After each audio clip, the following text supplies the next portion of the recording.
This morning, the Iraqi government is analyzing this video to verify if it is indeed the leader of ISIS, Bakr al-Baghdadi. The video shows Baghdadi leading prayers at the Grand Mosque in Mosul, Iraq, on Friday. NBC News has not independently verified Baghdadi is pictured here, but security experts say it appears legitimate. It is one of the first times he's ever appeared in public and his first video. And this morning, he is getting criticized because he's giving a speech while wearing what appears to be a very expensive watch. Well, joining me now is Congressman Schiff, Democrat from California. We thank you for being with us, taking the time out of your busy day, sir. You bet. Good to be with you. Well, let's start with this, what we're hearing about this growing threat of ISIS. Now, when you look at this video, is that proof that Baghdadi is now even more emboldened? I think it is. I think it's very interesting that he did this because if you step out in public in this way, it's easier to identify you, it's easier to track you, and ultimately it's easier to kill him.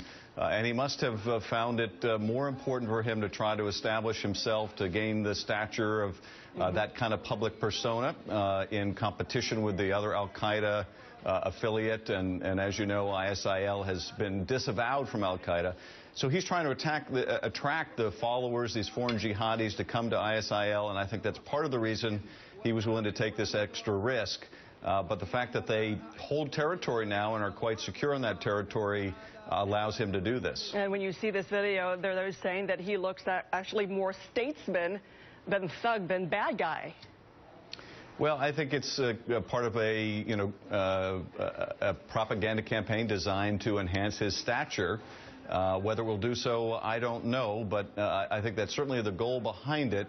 But it provides some opportunity for us as well, because it'll make it much easier to identify him. He had been a pretty shadowy figure up until now, and I do think that that's probably him for the main reason, which is I can't see why it would be advantageous for them to concoct the whole thing and make a fake video. So I think it's probably accurate, probably him.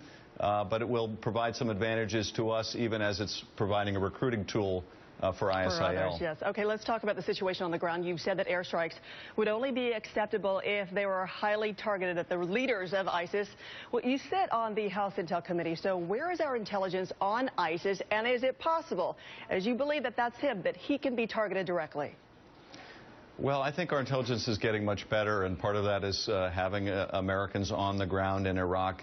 An increased capability in the air to surveil and to determine who is where and doing what.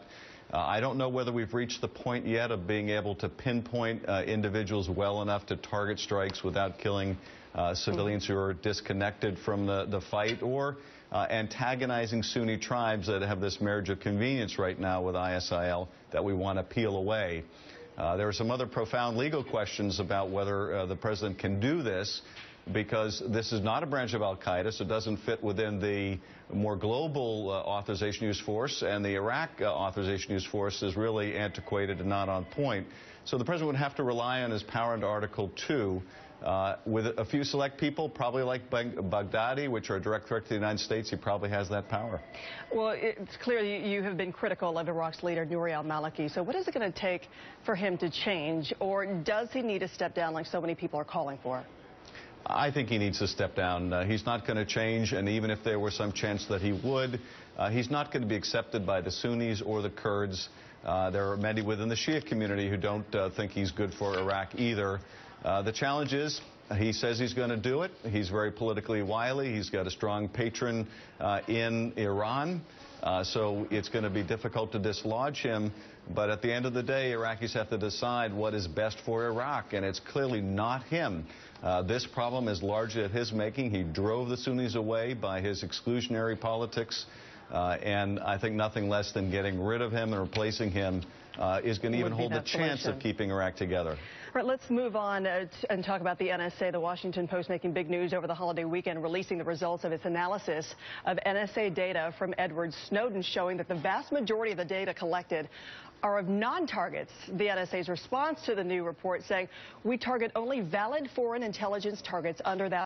And the most that you could conclude from these news reports is that each valid foreign intelligence target talks to an average of 9 people. So, Congressman, you've been critical of the NSA in the past, proposing reforms, but what's your reaction to the news this time around? And what can be done when everybody is asking, you know what, this is our privacy, this is our right, and now it's being violated? Well, I think there are two things that we're going to need to look into in light of this recent disclosure. The first is, are we minimizing the way that we're supposed to within the intelligence community? Now, the Privacy and Civil Liberties Board recently issued a report saying that the NSA was minimizing correctly. But if there are large volumes of people who are not the target, whose communications have been intercepted, and they're not being minimized or expunged, then I think we need to find out why. So that's a first question raised. The second question is, how did Snowden get access to this material? It doesn't look like he had access to raw intercepts, but he may have had access to some of the product of those searches, which he shouldn't have had access to either. And the question is, did he have to use some surreptitious method to gain access to this? Or do we need to tighten what people can access? Really worth delving into, because you're talking about, secret overseas nuclear projects, military calamity to unfriendly powers, identities of aggressive intruders to U.S. computer networks, all while this net is cast and they're picking up families' baby pictures and love letters along the sides. So definitely fueling that debate. Well, absolutely. And as you point out, we're gaining a lot of very valuable intelligence at the same time, and we don't want to stop the flow of what we need to protect the country. All right. Congressman Schiff, thank you for being with us for that perspective.